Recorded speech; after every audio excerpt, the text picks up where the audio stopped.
Maybe you've felt it these past few weeks with all the talk about tension and jealousy and evangelization. Maybe you felt this uncomfortable question in the back of your mind. I've been focusing on what it means to evangelize the world while also becoming less like the world.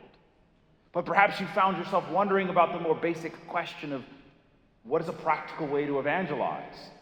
And even deeper questions of why is God doing things this way? And even more fundamental, are we sure we are right and the world isn't?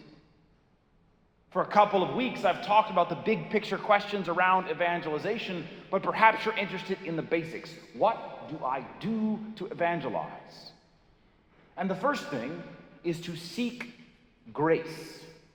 The grace of God can move hearts and illuminate minds in a way that no argument could. And without grace, you can evangelize no one. And I want to emphasize this is a practical answer. How do I convert myself, my friends, family, neighbors, and strangers?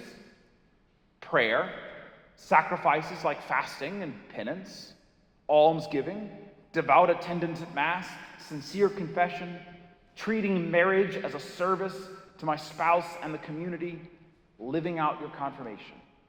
These are practical steps to evangelizing because they call grace into our lives and the lives of others.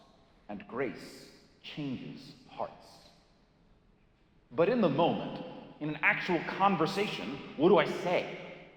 Sometimes you just gotta tell people things about Jesus Christ, using persuasion or passion or kindness or forcefulness as the moment calls for. More often, however, we should imitate what Jesus does right here. Ask questions.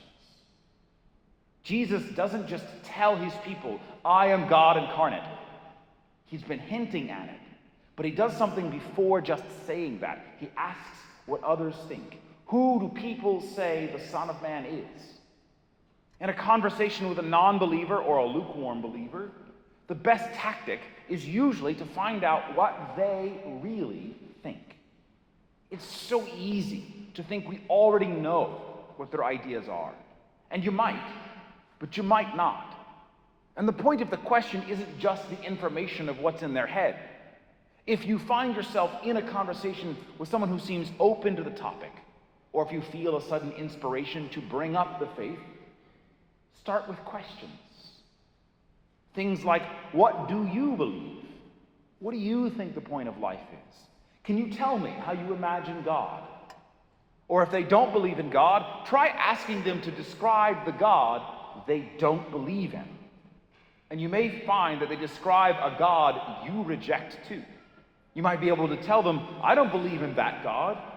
Do you mind if I tell you about the one I do believe in? Ask questions and really listen to the answers. Because by seeking to understand them, you create a space of trust. And you identify the real concerns and needs they have.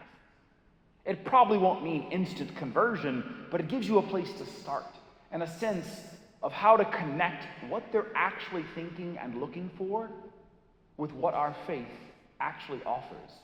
If you offer an answer to a question they're not asking, they won't care. So find out the questions they're asking. And sometimes you'll discover they're not far off, like Simon Peter in the gospel. You'll be able to dive deeper into the more difficult or mysterious aspects of the faith when they express some fundamental accuracy. But we'll see more of that next week.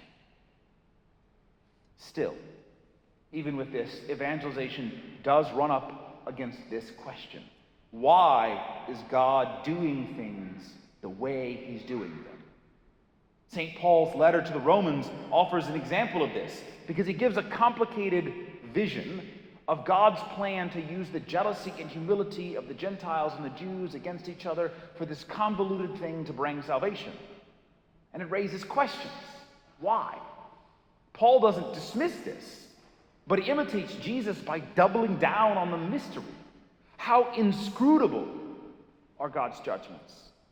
How unsearchable his ways? In other words, When someone asks, why is God doing what he's doing? Sometimes there's an answer we can discover with prayer and reflection. Sometimes, however, it really does come down to mystery, to a simple, no one knows, and we can't know. His ways are beyond us, but we can trust him. And again, we'll see next week how that kind of challenge plays out, how someone can be evangelized even as they misunderstand what we tell them and what God is doing. If we're going to get to that stage, to the invitation to genuine faith that goes deeper than mere agreement, to do that, we will need to be able to stand our ground on the mystery, the fullness of the faith, and the challenge that's built in. This is that third question that I began with. Are we sure we are right and the world isn't? The short answer is, or should be, yes, I'm sure. Unfortunately, a lot of people inside the church are acting like it's not so clear. I'm talking about the ongoing Synod on Synodality. A synod is a meeting of bishops and church leaders to discuss some aspect of church life. It happens every so often. This particular synod is a 3-year process of conversation and reflection with the whole church on how the Holy Spirit works in the church today. At best, this particular synod is meant to be the same kind of thing we see in the gospel. Jesus asks the question of his apostles, his first bishops, gets the answers of what people are saying, and then teaches what is true, regardless of what other people thought. Sadly, there are some very powerful leaders in the church who want to break this model, who want to use the synod to change the church's teaching on things like marriage and sexuality and priesthood and salvation through Christ alone. They will not succeed. Jesus listens to all the wrong answers, but he doesn't change his teaching. He doesn't become Jeremiah because that's what most people think he is. The majority of people are wrong. So Jesus points out the truth that is there. Peter, Simon, you have it. He reaffirms and he deepens that truth. And then he promises that the gates of the netherworld shall not prevail against the church in proclaiming the truth of who Jesus is, what he calls us to do. The church's doctrine cannot be changed by a vote, no matter who is doing the voting. Do not be fooled by those who say it can. And honestly, if we think the church should change its teaching to match the world's opinion, what are you doing here? Why are you bothering with the church in the first place? If we're going to evangelize the world, we cannot become like the world. No one, not a bishop, a cardinal, or even the Pope, can change our teachings to match the world we're supposed to convert. Jesus is clear. The gates will not prevail against the church. And he gives that promise to the Pope. This doesn't mean everything the Pope says or does is perfect.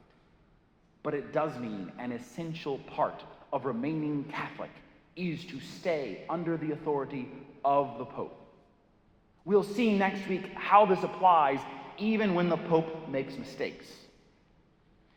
The Pope's authority is a very specific thing, easy to misunderstand. But the point I want you to hold on right now is that you must not listen to the people who suggest we should follow them instead of the Pope. Hold on to the creed. Hold on to the doctrines we've always taught about morality and the sacraments. They won't change, I promise you. But also, if this synod does lead to a split in the church, as some people think it might, I don't. But if it does, stay with the Pope. Do not listen to online doomsayers. Do not listen to people who make money off of internet outrage and clicks on their videos. Do not listen to anyone who promises to change what we've always believed. Pray for the Pope and the bishops. Keep proclaiming the gospel, and don't worry. How do we evangelize? Love others, listen to them, try to show them how what they really want is found in Jesus. What is God's plan in this messy world? Sometimes it's a mystery, but we know his reasons are rooted in love and truth, even if they're beyond us for now. Are we sure the church is right and the world isn't? For 2,000 years, the church has outlasted every government, every philosophy, every threat she has ever faced from inside or out, not only surviving, but growing. The netherworld has not prevailed, and it never will, against the church. The love of the Lord is eternal. He will never forsake the work of his hands. We have only to follow him in the church he's given us, and to bring as many with us as we can.